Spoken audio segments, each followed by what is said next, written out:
Hello, lovelies! Crystal power time!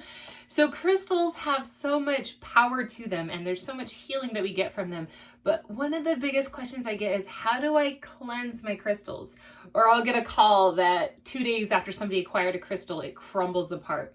And they're like, oh no, I broke it. Or, oh, the bracelet broke and it flew everywhere in a weird fashion. Or losing crystals right after we get them. So a lot of times when a crystal instantly disintegrates or breaks, it's not always about the crystal being a bad crystal. Sometimes it's the amount of energy it's absorbed.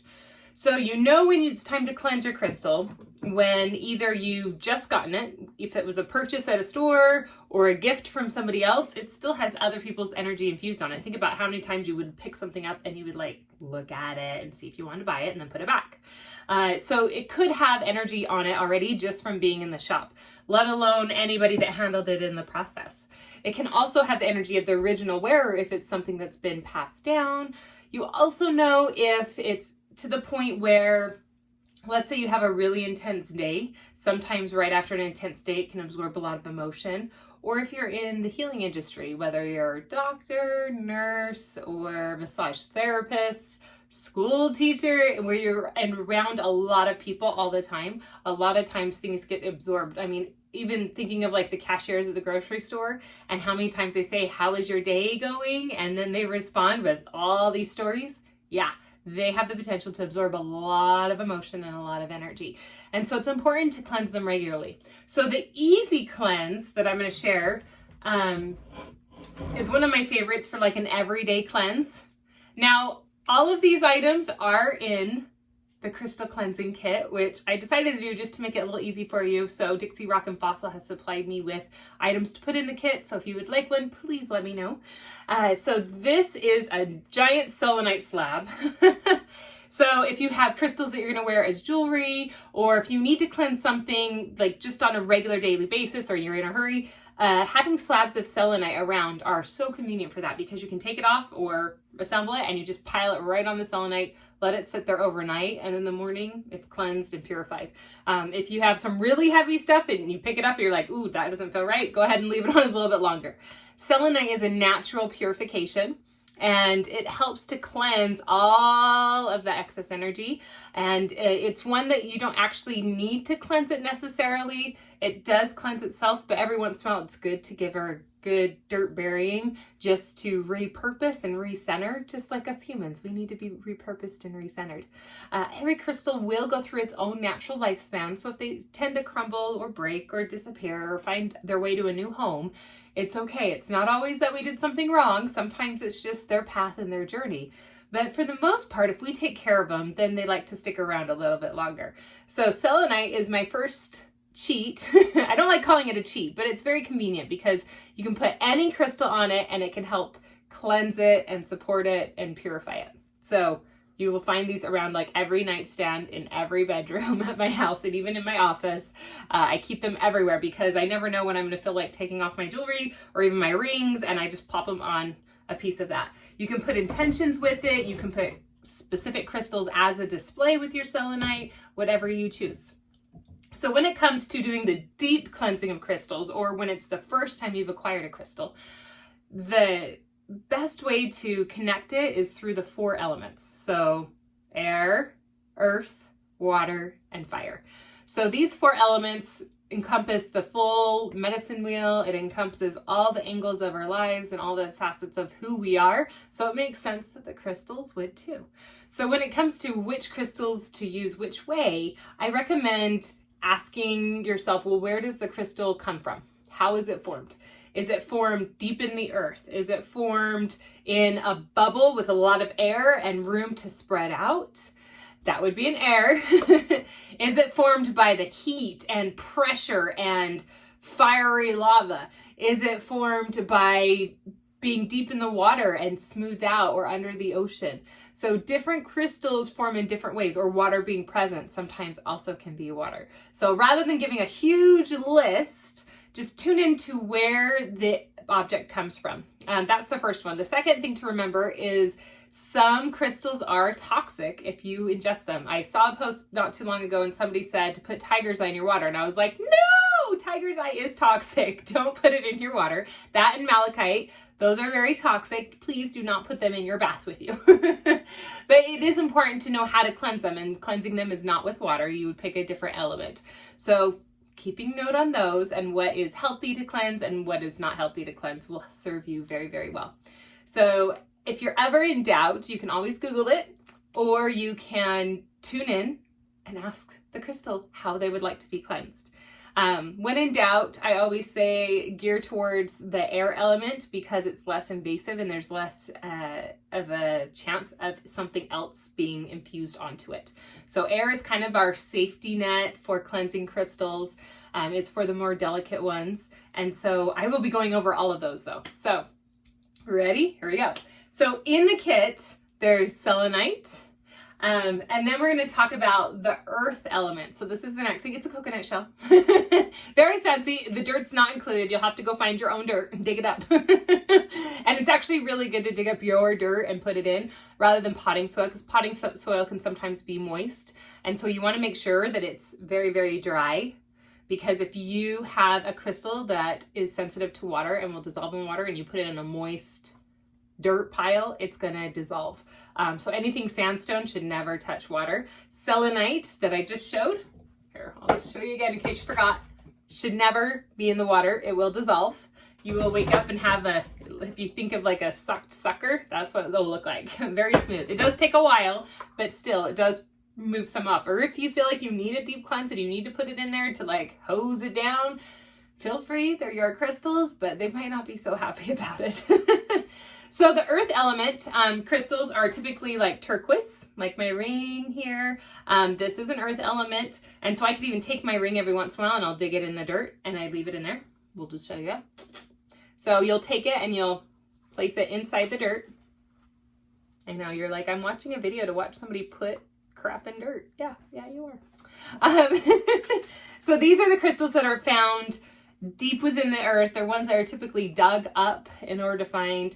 They tend to be really good for grounding crystals. So if you have one that just makes you feel so centered and grounded, that's probably one for the dirt. So jasper, that's going to be a really good one for dirt. Typically the red stones are going to be perfect for this. And you're just going to place them nice and in the dirt so that they can disappear. Moki marbles, if you've seen these guys. Sometimes people think, oh, put them in the fire and purge them because they do feel like lava rock and sandstone. If you put a Moki marble in a fire, it will explode. So I don't recommend that. Don't do that. That is going to go in your dirt as well. And not just on the dirt, but although I will put mine like along my pots, I'll put them on the dirt if they don't have a specific purpose. And so if you come around my house, I have planters and I've got Moki marbles in a lot of the planters. But if you water your plants a lot, it's going to dissolve them. So you want to make sure you either put it with cactus if you're going to do that, or a succulent that doesn't require watering very often so they aren't sitting wet, because they will begin to dissolve because they are from some of the same minerals as sandstone. So that is our dirt element. You're going to put them in the dirt and you're going to leave them there for, I like to say, at least 24 hours or until you feel like it's shifted. Sometimes I've gone and it's been like a whole year where I kept a crystal in the dirt. Now, yes, you can just go outside and stick them in the dirt. However, the dirt earth shifts. What if something floods? What if a dog digs it up? It's easier to lose your crystals, and I have had crystals I've lost that way. But it's okay because I bless them and send them on to where they were going. And they had a lot of heavy stuff for me to have to bury them and forget about them for a year. So that is the earth element. So think of the crystals that ground you, that make you feel stable, are usually going to need that stability. They're going to need that Mother Earth energy with them. Okay, so the next one is the fire element. So you were given in your kit, if you're getting a kit, I should say, you are given a conch shell. And what this does is it actually is offering as your burn bowl. So you can put burnt items in there and you can smudge with it when we do the smoke. However, I like to use it if I'm going to use a little bit of charcoal in there or some sticks. If I'm doing like a burn ceremony, I will use my crystals that are fire around that to amplify it. However, the best thing I found for fire crystals is honestly the sunlight. So you could put some sticks, you could put some things in, you can burn them, but some crystals will explode if you add too much heat or the heat's uneven. So it's really hard to get a good heat going. Lava rock's probably the easiest one to do it with, and that one is one that you could, absolutely. A lot of medicine men and shamans use that in their sweat lodges. So it is a powerful resource, but the sunlight, that heat from the sun can purify. So crystals that we usually use these for are our protective crystals. So black tourmaline, you can see this one needs to be cleansed because it's crumbling.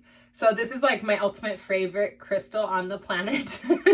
It's like a black hole for negative emotion and energies. So it absorbs a lot, which means it needs a lot of support. So what I'll do is I'll just keep them in my windowsill or in my car on my dash so that they can absorb as much sunlight as possible. They're not going to be damaged by being in the sun too much. Here is another one. It's a little bit bigger. So this is mahogany obsidian, also in that protective. I like this one because it kind of gives you a good visual. So these are the crystals that are formed. I have to get really close so you can see it. These are the crystals that are formed from the molten lava. And I love mahogany obsidian because it looks like fire lava. This is a crystal that's going to need fire in order to purge anything it absorbs. Okay. And typically you're going to have a lot of your black stones be that, your protective stones. Be careful if they're over colorful, because if they're more pastel, the sun's going to bleach them out. So the dark stones can handle all of that sun infusion. If you're in a pinch, you can also use the Moki marbles. Although they are an earth and a grounding, they can also be placed in the sun, but not in fire. So, or you can just keep them in the dirt because they are one that come up through the dirt. So that's actually kind of like how they rebirth. So it's almost like refreshing them. Okay, so then the next one is our water. And I really like the water element.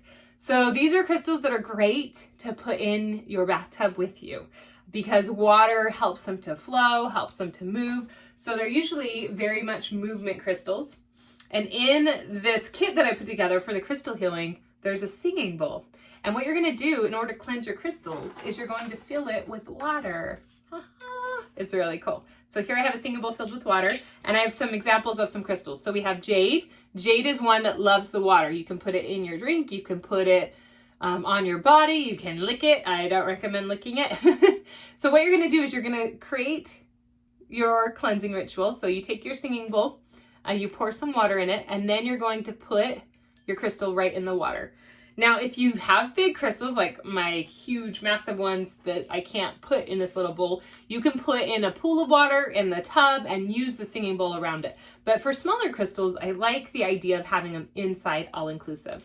So clear quartz, or all kinds of quartz actually, can go in the water. That's a really powerful one for your water. Creates intention, creates direction. These are usually the ones that are going to flow a lot. Make sure your water's clean. You can also, if you don't have a singing bowl, you can use a river, a stream, moving water. So avoid ponds and stagnant water. We want water that's moving and purifying because, I mean, not only does it have less bacteria, but it's for a reason because it's moving, right? Oh, and I've just got some moss agate that's going in there. So I've got my crystals in there. I wonder if you can even see them. They're there. There they are. Okay. So with water, water holds energies and emotions and guidance. So a lot of times what I'll do is I'll speak into the water and I'll watch my breath and my sound waves cause it to ripple. And I'm speaking in the intention. I'm speaking in what I'm desiring. I'm speaking in what I love to bring into my life, or asking prayers of gratitude for all that the crystals have done, or even for them simply existing. And then once you feel like your prayers have been spoken into, or your intentions and meditations, then you're going to chime the singing bowl. It's really neat to watch the ripples. If you have a drum, you can drum it.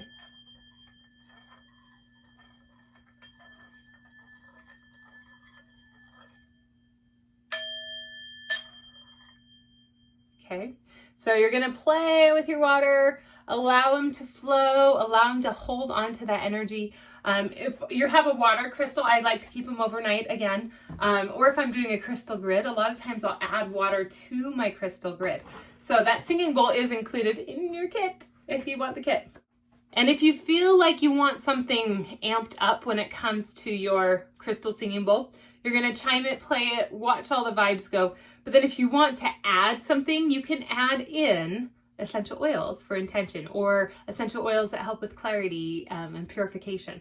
So whatever calls to you, you can put those in and infuse them into your crystal. Absolutely. I get that question all the time too. Okay, so the next one is going to be our air element.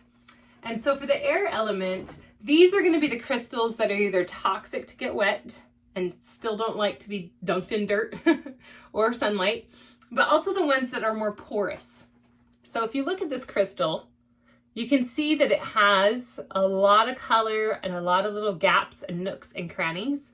And here this one has kind of the same thing where it almost looks fuzzy because it's so porous. So if I put this in the water, or if I put essential oils on it, it's going to soak everything up.